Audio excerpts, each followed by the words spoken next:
अस्सलाम वालेकुम रहमतुल्लाह। मेरा नाम डॉक्टर तलहा है। मैं न्यूरोलॉजिस्ट हूँ और पाकिस्तान में प्रैक्टिस करता हूँ।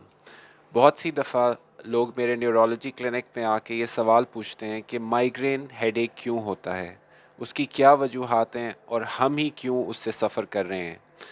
माइग्रेन, इससे पहले मैं बताता चलूँ कि दुनिया भर में सबसे कॉमन रीज़न है बार बार आने वाले सर दर्दों का।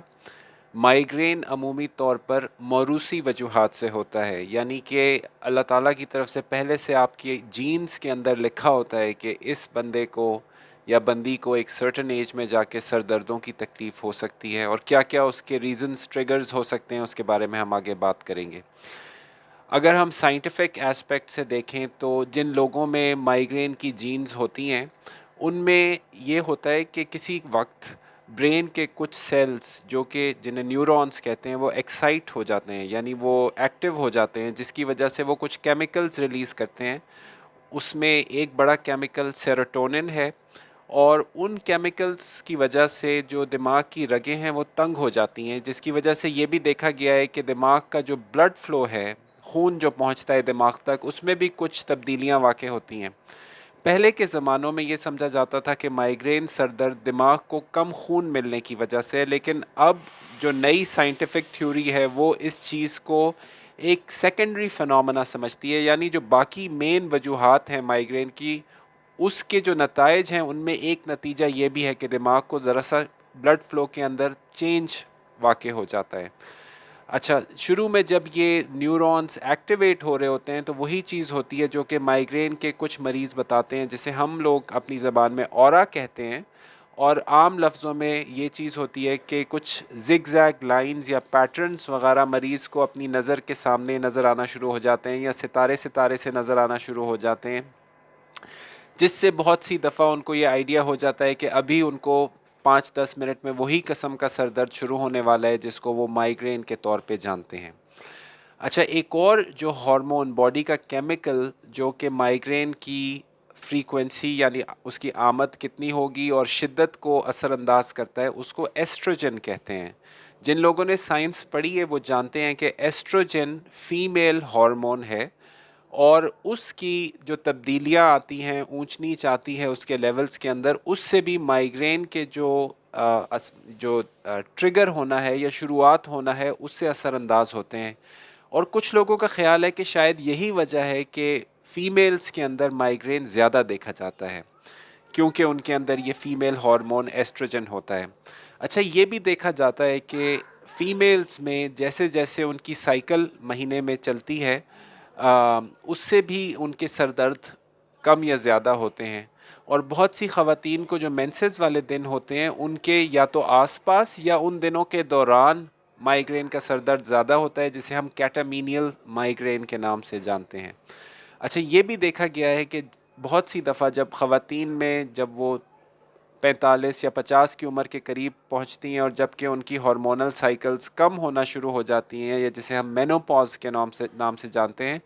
बहुत सी ख़वातीन में जो माइग्रेन की अलामात हैं इस एज के अंदर जाकर तब्दील हो जाती हैं, और कुछ ख़वातीन में तो मुकम्मल तौर पर माइग्रेन इस एज में आके ख़त्म हो जाता है।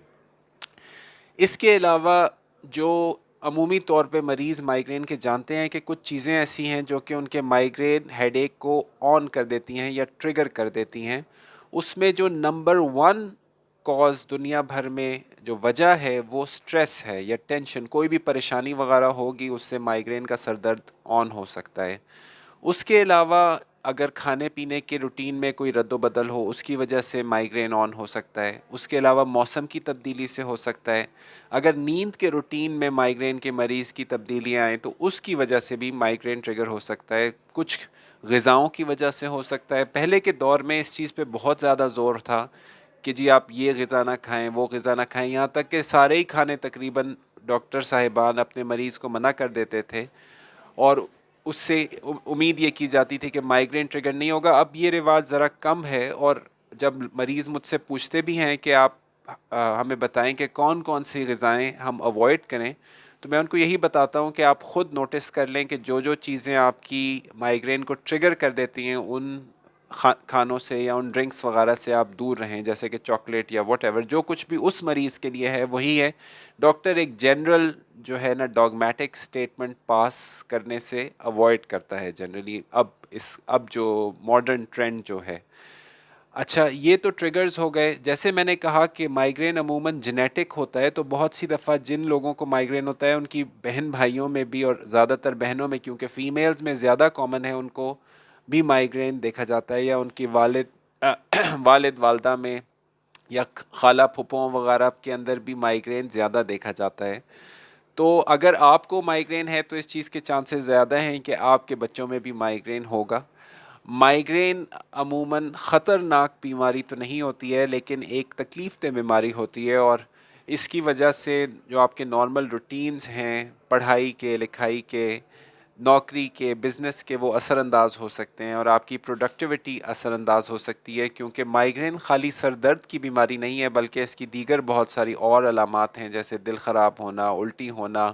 شور روشنی برے لگنا، ذہن تھوڑا سن سا ہونا کہ نارمل بندہ کلیئرلی سوچ نہ سکے۔ تو مائیگرین جب ڈائیگنوز ہو جائے تو اس کے بہت سے علاج موجود ہیں، جو کہ آپ کے قریب جو بھی نیورولوجسٹ ہوں وہ آپ کو بتا سکتے ہیں۔ اور